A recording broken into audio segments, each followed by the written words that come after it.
nós convidamos para conversar com a gente o Carlos Braga, que é ex-diretor do Banco Mundial, professor da Fundação Cabral. Professor Carlos Braga, muito obrigado pela atenção aqui com a CNN. Um bom dia ao senhor. Bom dia, é um prazer estar com vocês. Bom, eu queria, a princípio, que o senhor fizesse uma análise desse resultado. A Priscila lembrava um pouquinho pior do que imaginavam, na média, alguns especialistas. E eu transfiro ao senhor a pergunta que eu fiz agora há pouquinho à Priscila. Nós estamos vivendo, então, um cenário de recessão técnica, com 2 trimestres consecutivos com diminuição do produto interno bruto, inflação alta, taxa de juros subindo, desemprego ainda muito alto, crise energética. Como é que a gente desata esse nó? Onde é que a gente tem que começar, professor? Bem, em primeiro lugar, a questão do que aconteceu no terceiro trimestre não chega a ser uma surpresa.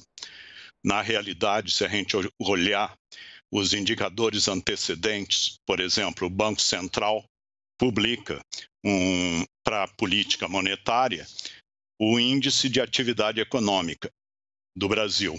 E esse é mais ou menos tem uma correlação muito elevada com o PIB. E isso foi publicado em meados de novembro. E lá já se esperava um resultado aí por volta de 0,14% de queda. Quer dizer, o resultado final que vem do IBGE é muito consistente com isso e também com o que o mercado estava apostando. Agora, obviamente, os pontos que a Priscila já levantou em termos da insegurança jurídica que nós estamos vivendo, por exemplo, todo o debate sobre a PEC dos precatórios, as mudanças percebidas sobre a lei de responsabilidade fiscal e o teto fiscal. Tudo isso cria muita insegurança. Então, isso começa a pressionar os juros, como nós estamos vendo. O instrumento que o Banco Central tem é o aumento da Selic, que hoje está a 7,75%, e o mercado aposta que vai chegar ao final do ano aí por volta de 9,25%. Né? Então, obviamente, isso afeta investimentos e isso também tem implicações para o carregamento da dívida.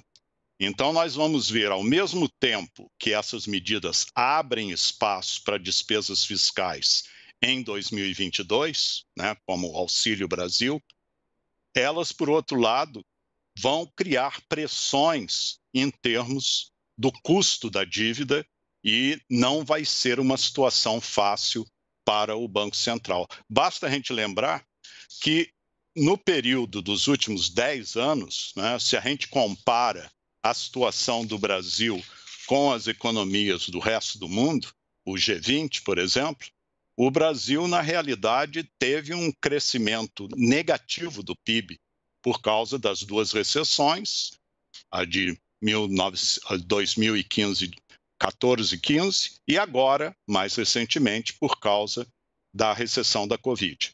Então, obviamente, temos que atacar questões de oferta, mas muitas dessas coisas estão fora do nosso controle. Temos que continuar a prestar atenção às pressões inflacionárias. O instrumento é exatamente a taxa de juros do Banco Central, mas isso cria um ambiente, provavelmente, de estagflação para 2022. Professor, queria te perguntar, primeiro eu queria fazer uma correção, que o IBGE revisou o PIB do segundo trimestre, Thaís Herédia avisou aqui a gente saiu correndo para dar os resultados, para uma queda de 0,4%. Então são 2 trimestres seguidos de queda, o que configura uma recessão técnica, uma queda de 0,4% no segundo trimestre, queda de 0,1% no terceiro trimestre. Como o senhor disse, os economistas já esperavam esse desempenho fraco aí nesses últimos trimestres. A grande dúvida é o que está por vir, né? Além desses fatores que o senhor citou, questão fiscal aqui no Brasil, PEC dos precatórios, a questão da oferta no mundo, a gente tem um cenário de desaceleração global, né? Então, esse ano foi um ano de impulso das commodities, o que impulsionou a nossa retomada ali no começo do ano, e agora a gente tem um cenário ainda mais complexo para 2022. Minha pergunta é, a população pode esperar anos de economia fraca, anos de inflação pressionada? Quais são as perspectivas daqui para frente? Por quanto tempo que o brasileiro vai ter que conviver com esse cenário ruim na economia? Olha, eu gosto muito de uma fala do John Kenneth Galbraith, um economista canadense já falecido, que era professor em Harvard, que costumava dizer que economista só faz projeção econômica para dar credibilidade à astrologia, né?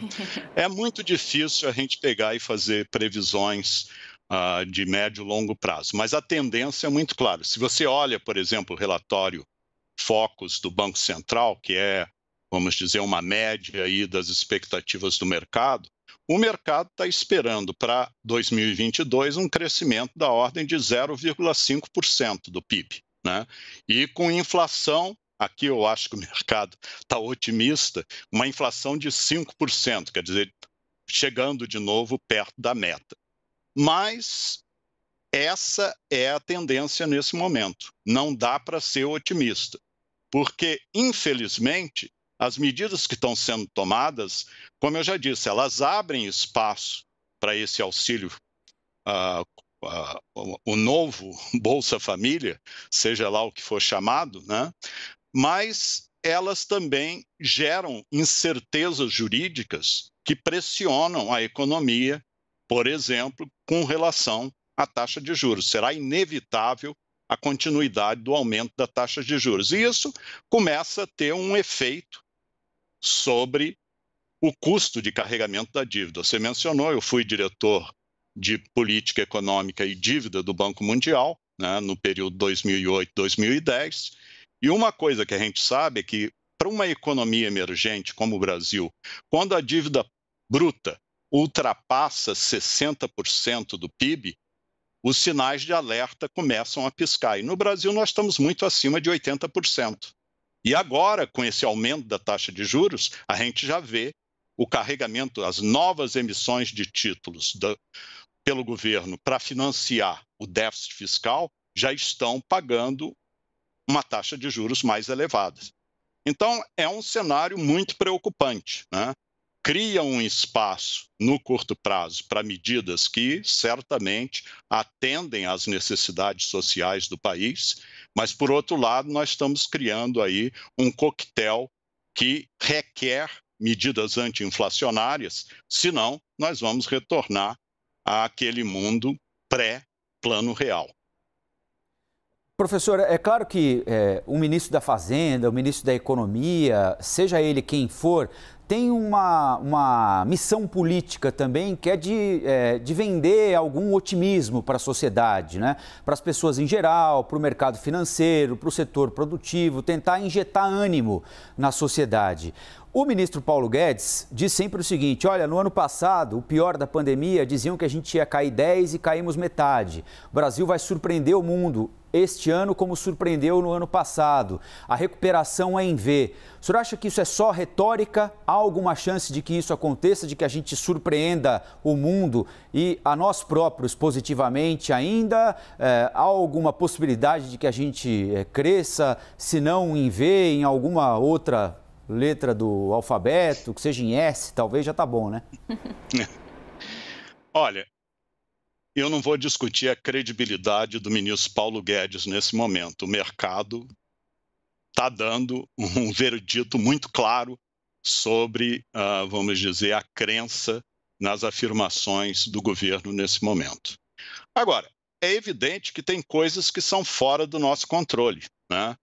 Já foi mencionado aí a questão do agribusiness, a agropecuária foi no terceiro trimestre afetada por problemas da falta de chuvas. Tudo bem.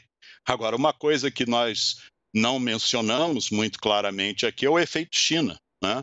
Por exemplo, as exportações bovinas do Brasil para a China, que é o nosso principal mercado, caíram 49% em novembro. Quer dizer, isso não está no terceiro trimestre, vai aparecer no quarto trimestre, né? Então, vocês podem ver que tem fatores fora do nosso controle, né?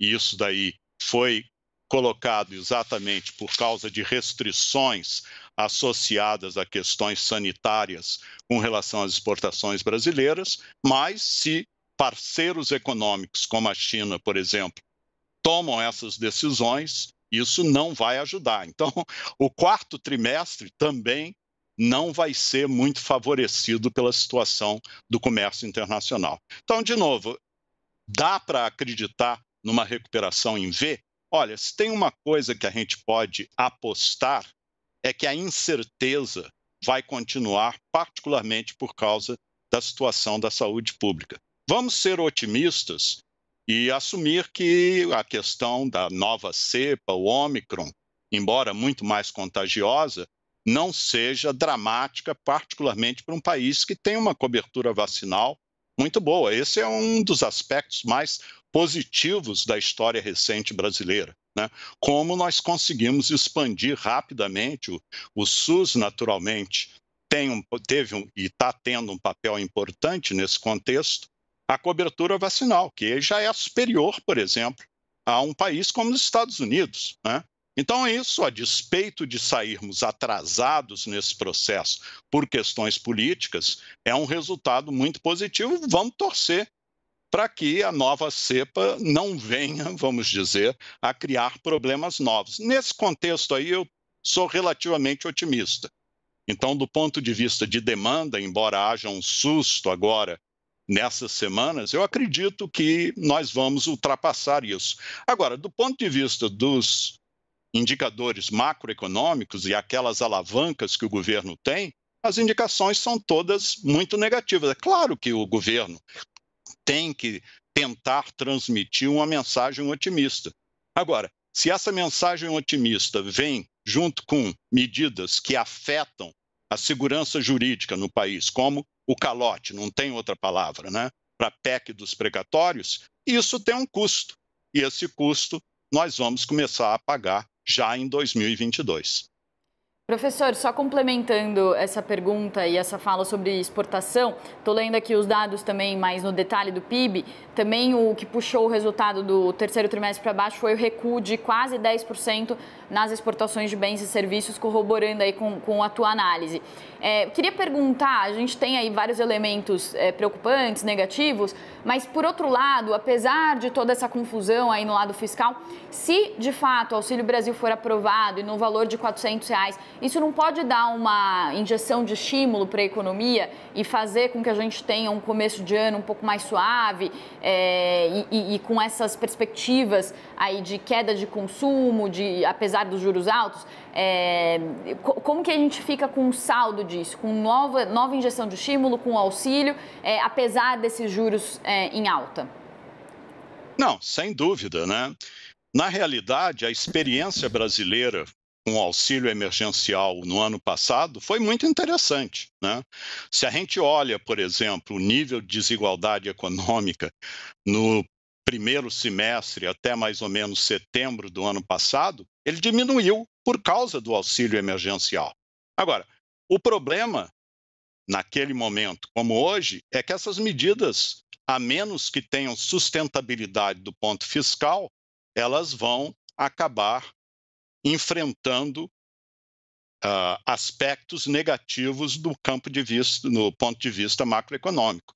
Então, sem dúvida, nos primeiros meses de 2022, admitindo, né, que os R$400 comecem a ser pagos, nós vamos assistir uma recuperação de demanda.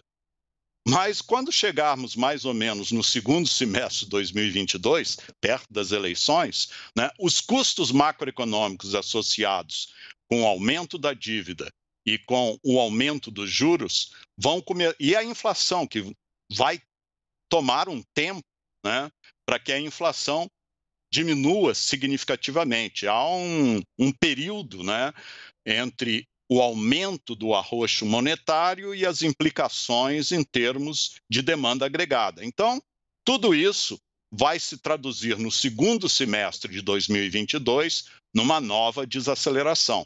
Então, a notícia boa é que, sim, no início de 2022, o governo vai anunciar bons números com relação a consumo e tal, por causa do novo Auxílio Brasil. Mas, em termos de sustentabilidade, por causa dos efeitos macroeconômicos, a minha expectativa é que já no segundo semestre, esses efeitos vão estar muito atenuados por causa da continuidade de uma inflação relativamente elevada e taxas de juros certamente elevadas. Professora Basília Rodrigues, nossa analista de política, quer fazer uma pergunta ao senhor também. Basília? Oi, tudo bem, professor? Muito bom dia. Eu queria que o senhor explicasse de qual recessão nós estamos falando. Ainda nesta semana, eu tive a oportunidade de perguntar diretamente ao ministro Paulo Guedes sobre juros, inflação e perspectiva de crescimento econômico em 2022. E ele afirmou que há expectativas muito exageradas para 2022. Atribuiu o título até de turma da falsa narrativa. É a turma da falsa narrativa que fica falando em recessão. Teremos uma desacelerada forte, mas recessão não. Ele disse isso a um público de empresários da construção civil. De qual recessão nós estamos falando? Esta que, ao que nos parece, né, o governo não vê, pelas palavras do próprio ministro da Economia, Paulo Guedes. E olha que ele estava falando de 2022 e não nesse fechamento de 2021. A partir daqui, água morro abaixo ou o senhor vê mudanças para 2022?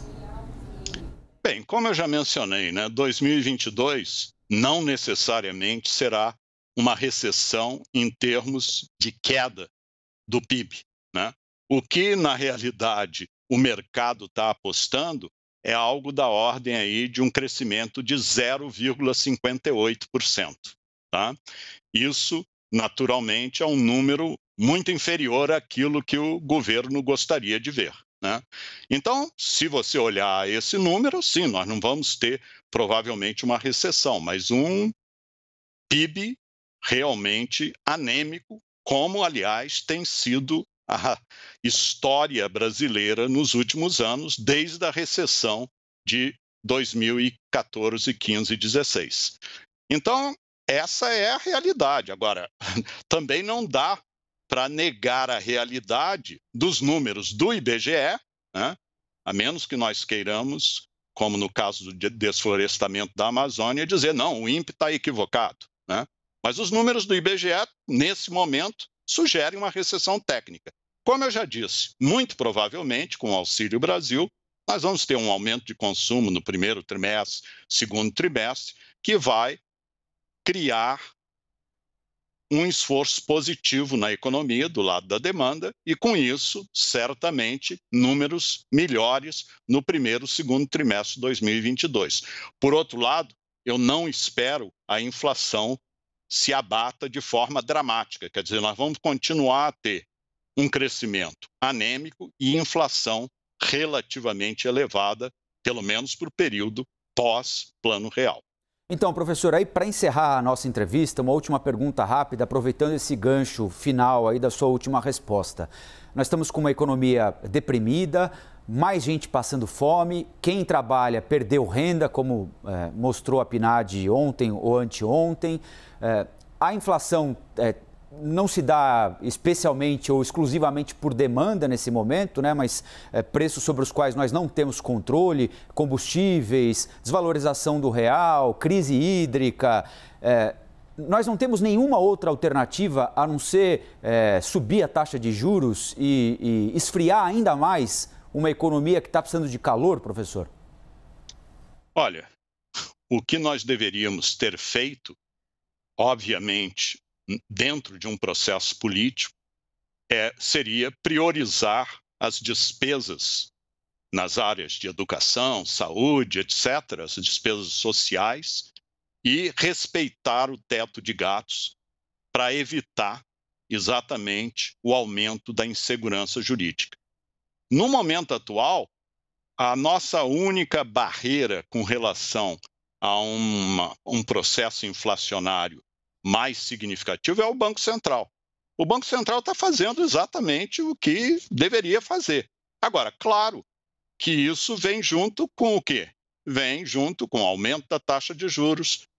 Muito provavelmente aí tenha um fator que não está sob nosso controle, mas uma desvalorização adicional do real, né, que já ontem bateu 5,67 e que provavelmente vai se manter num patamar elevado. Isso, obviamente, de um lado, cria incentivos para as exportações, mas, por outro lado, também afeta os preços domésticos. Não há muito alternativa se você tem um clima que é definido por decisões de caráter eminentemente político com relação a como organizar o orçamento brasileiro, né? Nós estamos dando um tiro no pé em termos da lei de responsabilidade fiscal, todas as medidas que foram tomadas, que eram mais ou menos como a história do Ulisses, né, na Odisseia, que se amarra ao mastro para evitar o canto das sereias. Não é que essas medidas sejam bem-vindas, mas elas criavam a segurança em termos do que o governo iria fazer ou não. Pois bem, nós cortamos essas amarras ao mastro. Agora, o que vai acontecer em termos de expectativas do mercado financeiro, só Deus sabe, mas certamente não é uma boa fotografia. Carlos Braga, ex-diretor do Banco Mundial, professor da Fundação Dom Cabral, nos ajudando a destrinchar o resultado do PIB, divulgado agora há pouquinho, queda de 0,1% no último trimestre. Professor, um ótimo dia ao senhor, obrigado pela entrevista e até uma próxima. Até uma próxima, foi um prazer.